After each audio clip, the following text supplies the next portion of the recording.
تو یہ دن وہ ہیں جن میں رسول اللہ صلی اللہ علیہ وسلم نے اپنی امت کو نیک عمل کرنے کی ترغیب دی ہے۔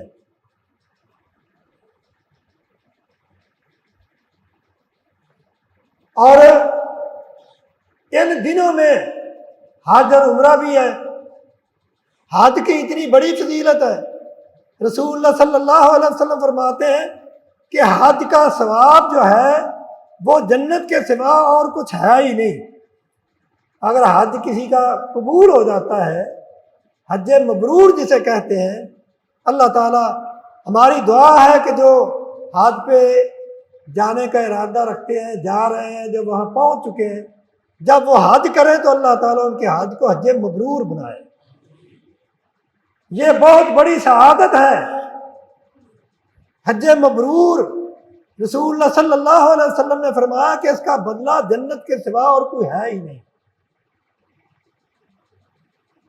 اور اسی طرح عمرہ، اس کا بھی بڑا ثواب ہے۔